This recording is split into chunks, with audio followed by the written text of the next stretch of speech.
Olá, boa noite, tudo bem? Seja muito bem-vindo ao ND, que hoje vai falar sobre criatividade maligna, como agem os bandidos e quais os últimos golpes na internet. A gente vai conversar com a delegada que traz dicas de como se prevenir desses golpes. Sobre esse assunto eu converso hoje, então, com a doutora Raquel Kobashi Galinatti, presidente do Sindicato dos Delegados da Polícia Civil do Estado de São Paulo. Tudo bem, doutora? Seja muito bem-vinda. Como é que vai? Tudo ótimo, é uma imensa honra falar com você e com todos os telespectadores. Vamos falar então, época de quarentena, todo mundo isolado em casa, é uma época de criatividade para bandido? Tá todo mundo inventando golpes novos? Infelizmente, os criminosos inescrupulosos, eles se aproveitam das vulnerabilidades ali apresentadas para que os golpes e os crimes sejam praticados. Agora, em época de pandemia, as desinformações, elas proliferam, principalmente nos meios virtuais. E desta forma, os criminosos, eles aproveitam para praticar golpes através das redes sociais, tanto pelos WhatsApp, Instagram, Facebook, pelos meios de redes sociais, eles aplicam os golpes para que as vítimas cliquem em algum link e nesse link seja redirecionado até um hacker para dali ele poder pegar todas as informações. E as informações, elas são fornecidas pelas próprias vítimas. Quando se solicita para uma atualização de cadastro, por exemplo, as senhas, os números e os documentos ali necessários. Então, muito cuidado ao acessar links, pois esses links, muitas vezes, eles estão sendo utilizados como isca para a prática de golpes e crimes. A gente vai falar depois um pouquinho mais sobre cada um dos golpes, doutora, mas a gente pode dizer que existe algo em comum entre todos esses tipos de golpes, esses que estão sendo usados nos últimos dias? Tem uma linha em comum entre elas? Sim, a linha em comum é que a própria vítima ela fornece os instrumentos para que aquele criminoso possa praticar o estelionato, ou a prática desses golpes e crimes de uma forma mais facilitada, a partir do momento que a vítima clica e acessa a esse link fraudulento. Então, um conselho muito sério é que quando a pessoa quiser algum tipo de informação, acessar os sites oficiais para poder obter a informação e nunca acessar aqueles links. E aqueles links, eles vêm de forma muito sugestiva,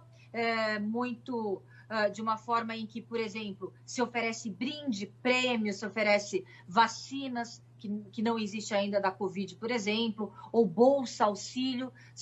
A criatividade realmente desses bandidos inescrupulosos, ela não tem limite. E a pessoa achando que irá, de repente, conseguir algo ali através daquele link, ela acessa e dá todas as informações necessárias. E muitas vezes esses links, eles são passados pelos próprios conhecidos, por exemplo, em grupos de WhatsApp entre amigos.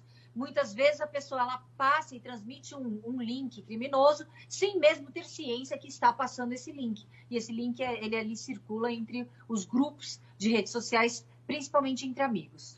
Eu acho que esse é um ponto importante porque o WhatsApp, principalmente nos últimos dias, acabou virando quase que a ferramenta principal desses golpes, né? A senhora mencionou, por exemplo, essas promoções que às vezes fala, você vai ganhar um presente de tal loja se compartilhar com pelo menos 10 contatos, 10 amigos e geralmente, acho que 90% das vezes, pelo menos no final, isso é um golpe para conseguir informações, né?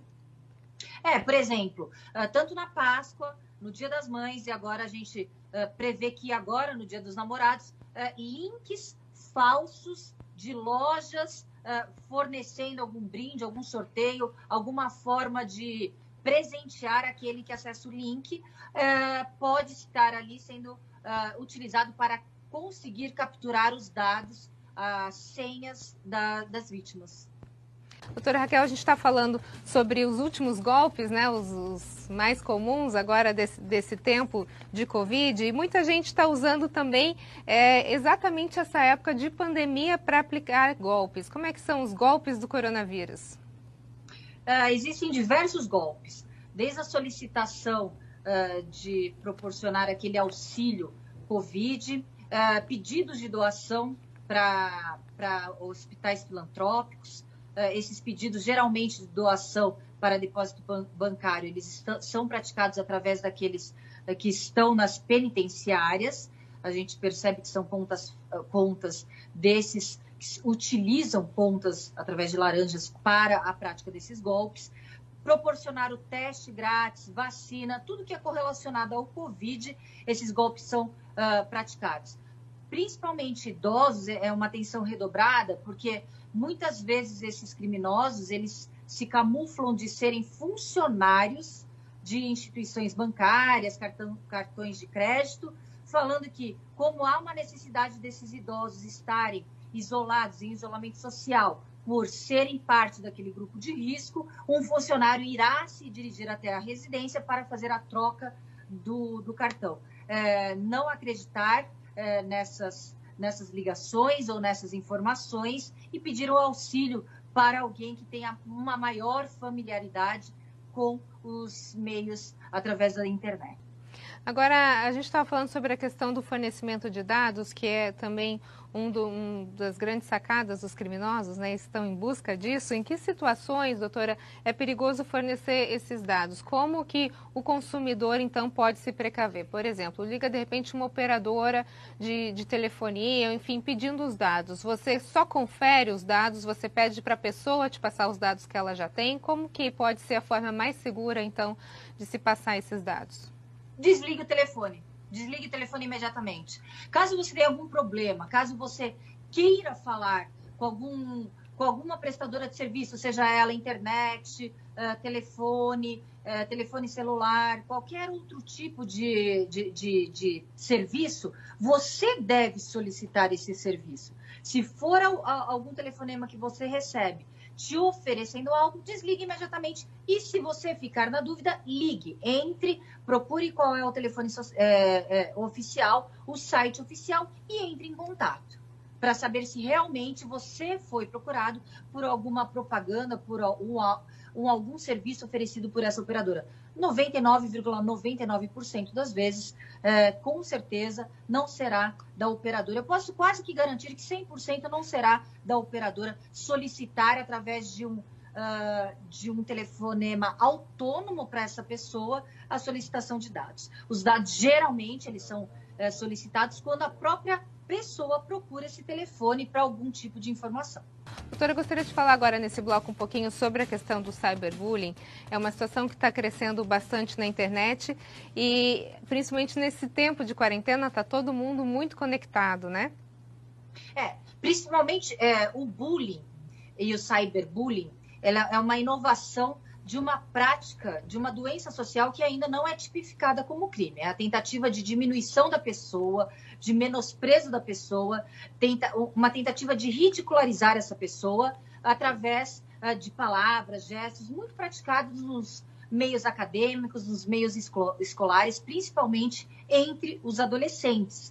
E antes, o que era restrito aos bancos acadêmicos migrou para o grupo de WhatsApp, em que aquela criança, aquele adolescente, aquela pessoa, ela não fica mais imune, porque ela está o tempo todo podendo ser vítima de um cyberbullying hoje. Apesar de não ser hoje tipificado como crime em nossa legislação penal pátria, é muito importante alertar que outros crimes podem ser tipificados quando você pratica um bullying, como crime contra a honra, até mesmo racismo, uma injúria racial, uma ameaça. É importante saber que impunidade não existe, nem no mundo que não seja virtual e nem no mundo virtual. Outra prática que as pessoas estão confundindo muito é o pedido de ajuda com a denúncia. A denúncia, ela deve ser, a denúncia de crimes, ela deve necessariamente ser feita nos canais oficiais das autoridades públicas responsáveis para a persecução penal e para a responsabilização criminal daquele que praticou um crime. Pedido de ajuda, sim, pode ser feito de qualquer forma, seja telefone, redes sociais, qualquer forma de poder pedir ajuda é válida. Agora, alerta para quando a vítima ela confunde e começa a denunciar através de hashtags, de imagens daquele suposto criminoso. Primeiro, deve-se ter todo o conjunto probatório para que aquele criminoso seja responsabilizado pela prática do crime. Caso contrário, a própria vítima, se ela não conseguir aquele conjunto probatório, ela pode não só responder por danos morais, ou até mesmo por uma denunciação caluniosa e deixar aquele criminoso ainda mais irritado ainda, porque muitas vezes as redes sociais podem chegar antes para o próprio criminoso do que para o poder público, para os órgãos responsáveis pela investigação. Então, é importante saber qual é a diferença de pedir ajuda e denunciar. A denúncia deve ser feita nos órgãos oficiais, tanto da polícia, Ministério Público, 180, 100, seja crimes de violência contra a mulher, contra a criança e adolescente, crimes de direitos humanos. Então, saber exatamente, ou no site oficial da Polícia Civil, então saber exatamente o canal correto para as denúncias, para poder denunciar os crimes. Ok. Doutora Raquel, muito obrigada pelas suas informações. Sucesso! Muito obrigada, eu que agradeço.